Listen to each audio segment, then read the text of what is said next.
Welcome back to the deep dive. We're here to unpack complex stories, pull out those vital nuggets of knowledge for you. That's right. Today, we're really plunging into a fascinating world. It's where art, ambition, and some pretty audacious scams just collide head on. We've got a great stack of source material author bios, even a chunk of a crime novel laying out this multi-layered tale.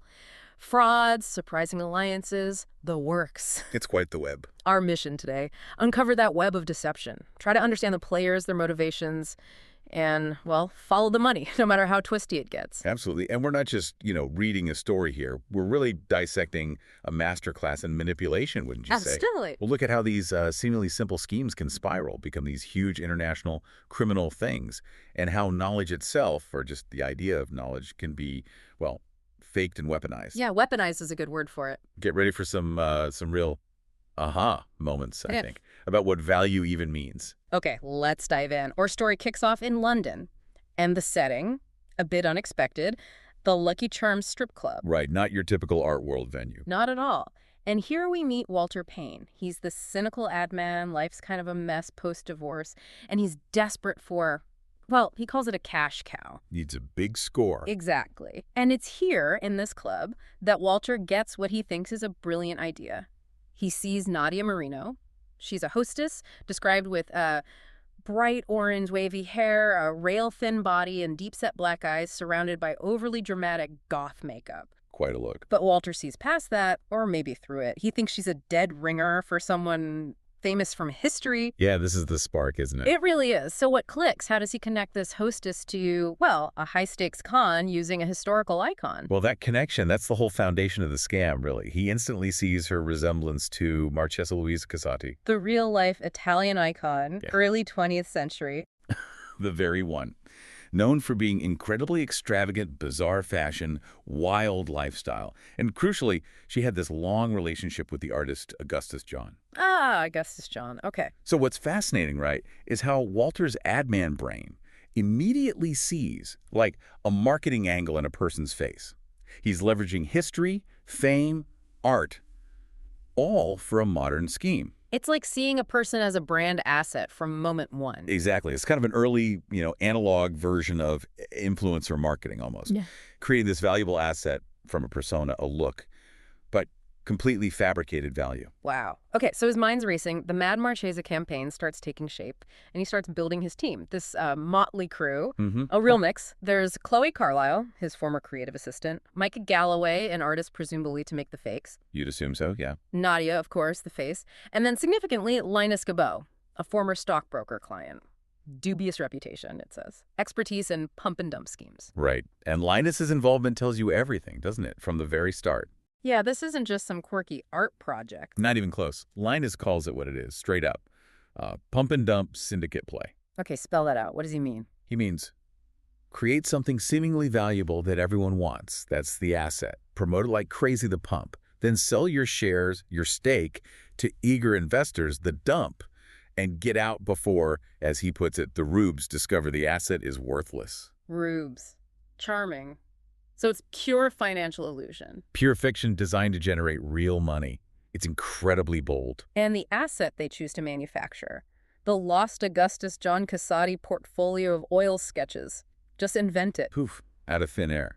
Well, out of Micah Galloway's studio, presumably. What gets me is Nadia's reaction. She's skeptical, but she's in. Her condition. As long as I don't have to kill anybody, I'm in. Sets a low bar, doesn't it? But maybe a realistic one, given what's coming. And Walter's inspiration for all this, he actually cites a real famous marketing campaign, the H.E. Roski campaign for Brass Monkey Cocktail. Ah, the fictional spy. Exactly. That whole made-up story helped the parent company, Hublin, sell for, what, $1.4 billion? So he's literally using a successful marketing fiction as the blueprint for a criminal fraud. The layers there. It's kind of mind-bending. Building a scam on a scam that worked legitimately. It's cynical genius in a way, leveraging storytelling, manufactured legend, which is what good marketing often does, let's be honest, but for totally illegal gain. Really blurs the line between persuasion and deception, doesn't it? Especially when the money's big enough. Okay, so they have the plan, the team, the fake asset idea. But they need funding, serious funding. Enter Ciro Curti, And this is where it gets really dangerous. He's described as capo of the Curti clan, a member of the Camorra Phlegrean alliance. So high up in a major Neapolitan organized crime group. Yeah, this isn't just some loan shark. Curti's involvement is strategic for him. It's not just about the cash payout from the scam. What's his angle? He sees it as a smart way to diversify his criminal portfolio, basically, to expand his existing counterfeiting operations into the high-end art market.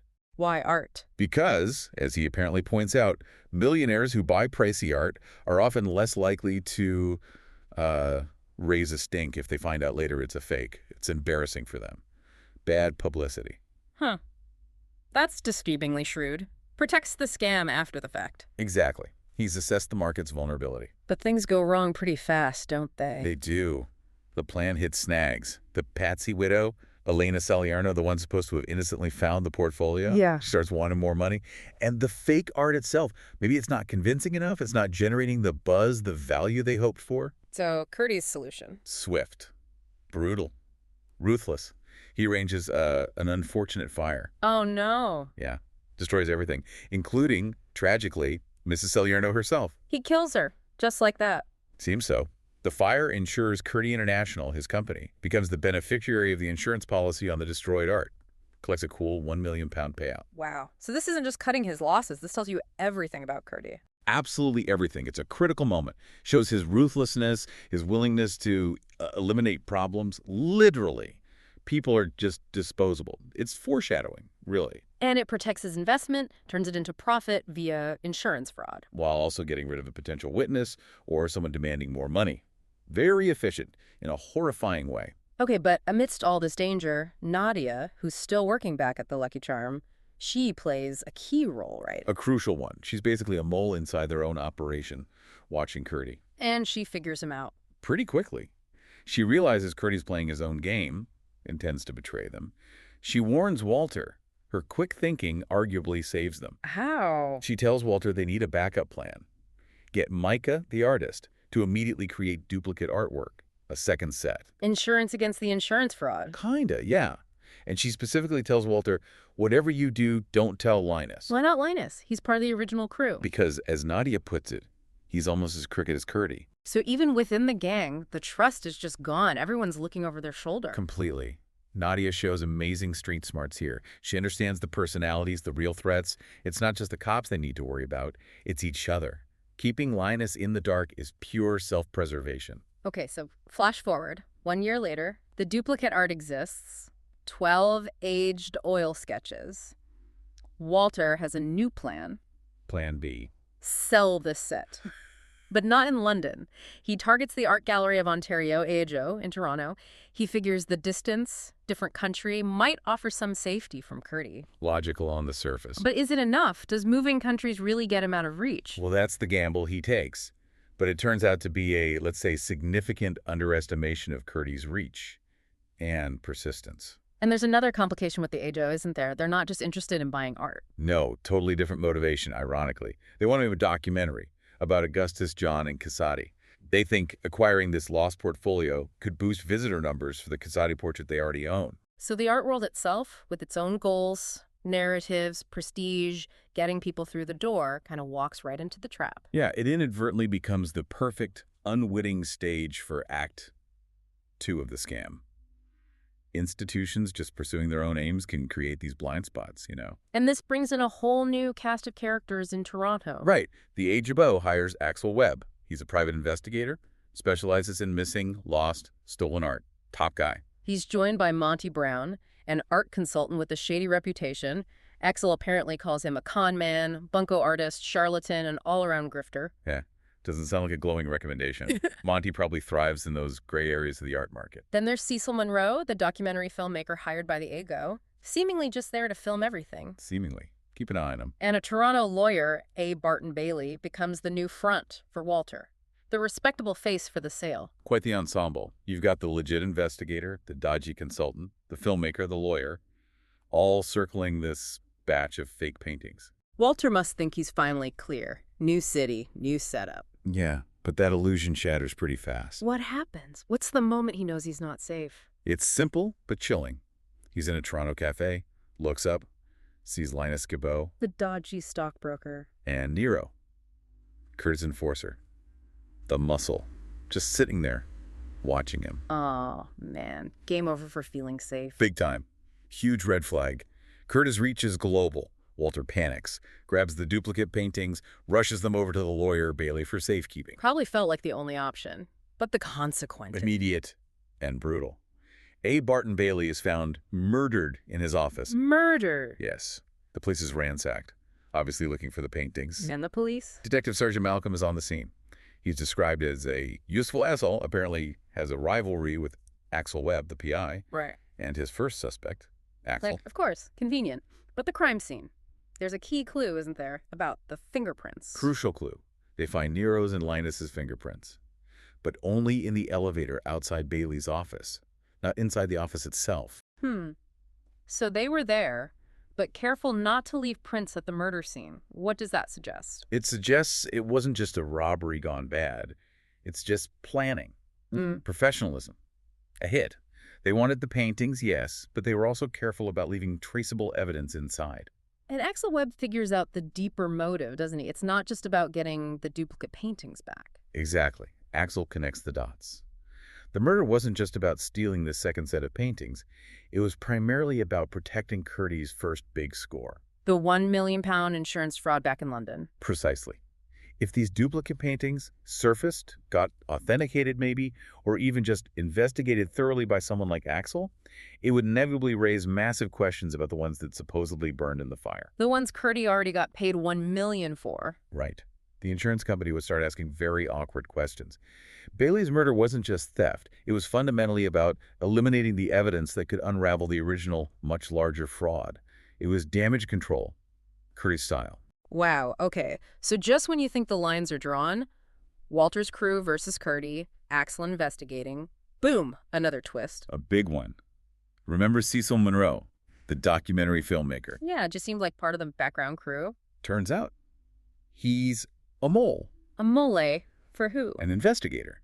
For the Art Insurance Investigators Agency, AIA, based in London. The insurance company? Or at least an agency working for them. His real mission all along, to sting Walter Payne, get him on tape, hopefully, implicating Ciro Curdy in the original £1 million insurance fraud. So, Axel Webb, the famous art investigator hired by the AJ, was actually unknowingly part of an elaborate insurance sting operation. Looks that way. He was brought in under false pretenses, essentially used as bait or cover for Monroe's real investigation. That's incredible. So the insurance world isn't passive here. They're actively fighting back. Very actively. Monroe's boss at AIA, a stern woman named Margaret Ferguson, lays it out. They had to pay Curdy the £1 million for the paintings destroyed in the fire, even though they suspected fraud. They couldn't prove it then. But they didn't forget. Not a chance. They want their money back. It shows you this whole hidden ecosystem, right? Insurance investigators running long game stings. It's not just cops and robbers. So Ferguson confronts Axel now, knowing he has recordings of Walter confessing. She does. Demands he use those recordings. Go confront Curdy. Force him to return the £1 million. How does Axel react? He's just found out he was basically a pawn. Furious. Absolutely furious about being manipulated. He refuses to play ball, not without proper compensation anyway. Ah, so he sees leverage. Big time. Initially, he demands, what, 1/3 of the funds recovered or £50,000 if I fail? He knows the risk he'd be taking confronting Curdy. But then something happens that changes his demand, right? Yes. Cecil Monroe, the AIA mole, is critically injured, a deliberate hit and run. Clearly Nero's work, a message from Curdy. Don't mess with us. Exactly. And that escalates everything for Axel. Monroe might have been part of the setup, but now he's a colleague, an ally in danger. Axel ups his demand to Ferguson. How much? Half. Half of whatever money is recovered from Curdy. Is this just Axel being greedy, or is it something else? I think it's way more than greed. It's Axel understanding the extreme danger. It's his personal code, maybe. He's been manipulated. His colleague's been attacked. He's a sharp negotiator. He knows the value of what he's being asked to do, the risk involved. And he points out a weakness in their case, too, doesn't he? Yeah, he points out that even with Walter's confession, the existing evidence doesn't definitively prove Curdy knew the original paintings were fake when he insured them. Curdy could potentially claim he was duped, too. Axel knows leverage isn't just about having evidence. It's about how airtight it is. So confronting Curdy is still incredibly risky, even with the confession. Hugely. And Monroe's injury is proof. It's a clear, brutal warning from Curdy and Nero. The stakes are sky high now. Axel realizes he can't handle this alone, right? Not just with his wits. Exactly. He needs serious backup, more than just negotiation skills. He makes a call to his silent business partner, Hibiki Sato, head of the Nojitsu Nikai, a powerful Japanese organized crime syndicate. And Hibiki brings his top lieutenant, the formidable Shitoko. Wow. So Italian Kimura meets Japanese Noganatsunekai.